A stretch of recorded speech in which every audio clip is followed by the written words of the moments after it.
Instagram to come over to YouTube for the live training. Hold on one second, I gotta get another pair of gloves. Ooh.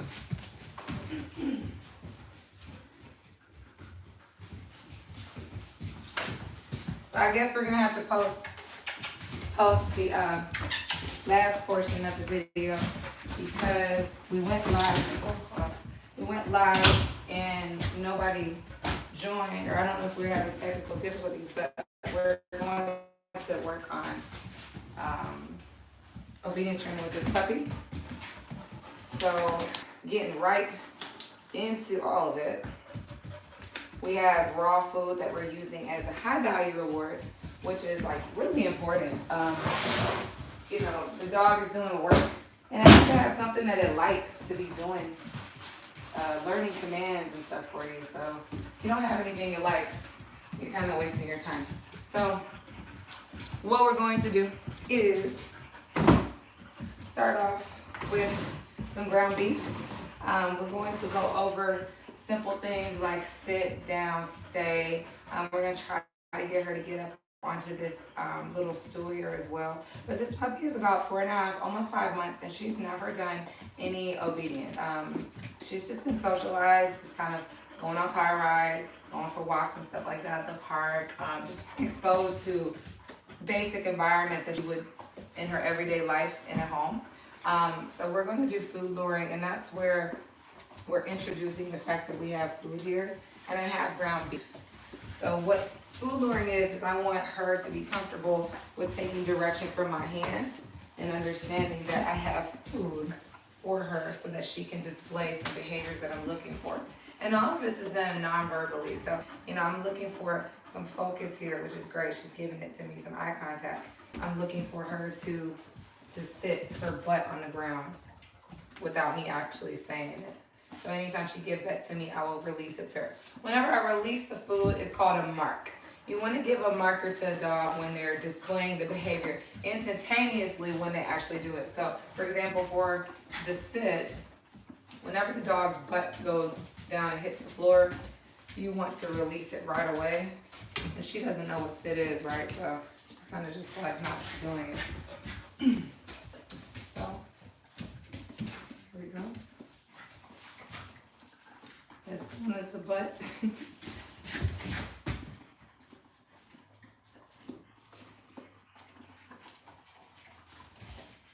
there we go. As soon as that butt goes down, I just release all the food.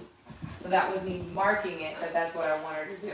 And as you continue and do what's called repetitions of the same thing within the exercise, you'll see a faster performance. So she just automatically plopped her butt down. So that was good. So I just marked it. I don't have to ask her to do it, but as you continue to progress in a session that you do with your puppy each time or your dog, they'll start to just pick up on it and start to just demonstrate those behaviors anyway because they know that the reward is coming. So she went ahead and offered it. So I'm going to just give her a mark already. Yeah, good girl. Whenever you mark the food, you compare that with a verbal mark. So you can say yes, or good girl, or good boy, whatever have you. Yes is just really easy. There's also another tool called a clicker. I'm not demonstrating that in this video. Maybe we can do another one another time. But these are just kind of methods to reward and condition the dog to display that behavior. So she's doing a really good sit right now, so I'm happy about that. I'm just going to reward her every time she offers it because I'm not asking for it. So right here, an example, if she offers that sit, I'm going to reward.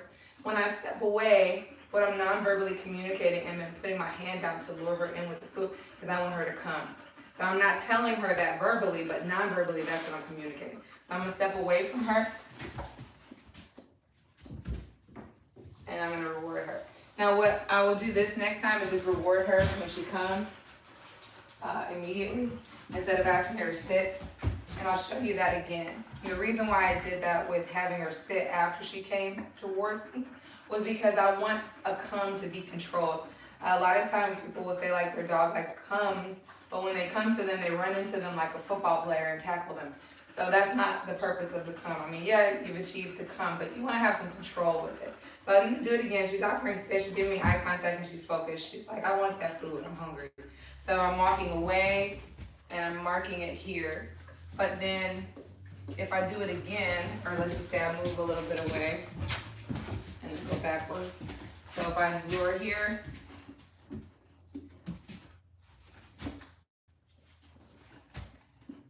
and I get her to offer, good, then I reward. So that way, dog learns when they come into you, they don't have to come in all the way into you or jump on you to get it. This dog is pretty like chill as far as temperament is concerned.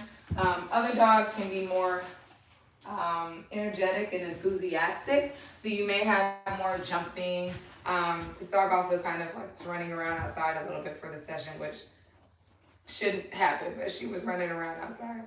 But prior to doing any session, like to get the most effort and the best version of the dog, keep your dog crated, don't feed your dog, and feed them during this training session. I'm gonna try and see where we're at for time. I mean, we just covered the sit. Okay, cool. Wait, hold up. Okay, we have 6 minutes, cool. So we're gonna go for about 10 minutes. Time-wise, with a puppy like at this age, and even a dog learning new skills, you wanna keep it like to 5 to 15 minutes. Why? Because it gets boring and you're gonna see the best version of the dog within that time. If you keep going on and on and on, it becomes repetitive. The dog can just kind of be over it. I mean, it just is what it is. So you want to keep them short and sweet, and you can do them at different increments during the day, and that's totally fine. So we did cover that sit. And also I want to point out too, what I'm doing for sit as well, non-verbally, is lifting my hand up. And how that works when you're teaching sit, kind of press the food down against the dog's nose until they start to put their butt back, because they're just like trying to lift their head up to get the food. But she's got it down pretty much. So I'm gonna lure here again for come. I'm gonna start luring for some healing. So getting her to actually walk with me. And so it's kind of like a heel and come. I just want her to follow my hand pretty much. I can't remember if I mentioned why I wear gloves. People always ask that in videos, I feel like, but I'm literally touching raw meat and I don't want that on my hands. It gets gross. So it's like nice and clean. So this is, I'm practicing a heel. Oops, goodness gracious. I didn't see that. So what I have is like a meatball of beef, I'm gonna show you, in my hand. And like I close it as I'm walking around with the dog. So that way, I think I come out the screen. Let me do this. So that way she follows along with me. And I just kind of release it as I go. But here, what I want her to do is sit. Good. And I promise you guys, this is the first time I ever worked with this dog. Like, I swear. This dog has never done any type of work before.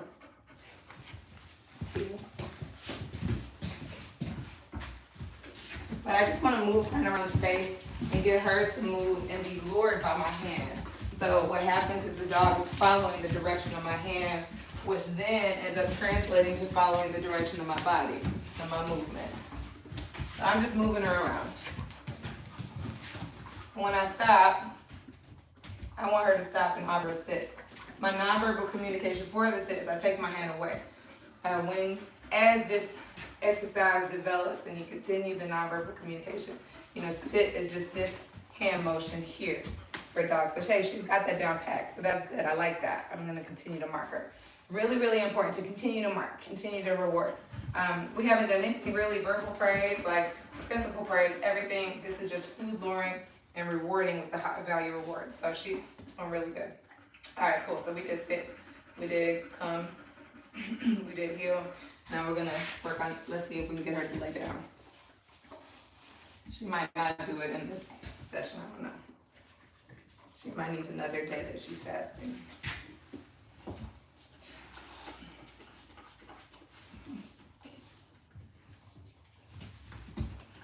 right, got that.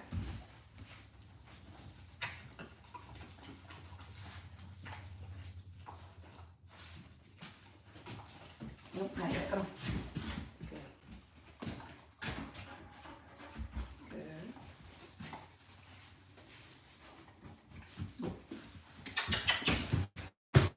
So if I'm not getting what I want, I'll move the dog around kind of get back to the sit.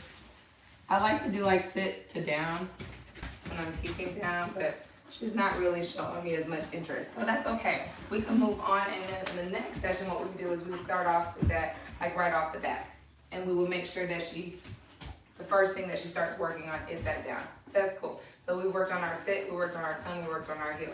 We worked on eye contact and focus. And she's already continuing to just offer sit because she's like, I want that. She even just snapped at me like, what's up? Cool. All right, let's work on this little thing. Then we'll finish off. I think we're almost at 10. Oh no, we're at 10. So we're at 10 minutes. All right, let's see if we get you to come in. And I also want to demonstrate kind of doing more stuff because you can just start seeing a lack of work ethic from a puppy at a certain point. They're just not really willing to do a whole lot. And like I mentioned, this dog like was out playing, and what you want to do is just make sure right out the gate, like when you let the dog out the cage, that you go into a training session.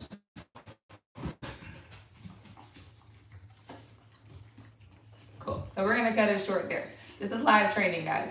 So what happens is sometimes you just don't get what you're looking for, but we gotta sit, we gotta come, we got a heel from her, and we got eye contact, so really good. And we got the introduction of the food, so she knows that the food is in your hand. She's following the food, which is really, really good. That's the first step of starting to take direction.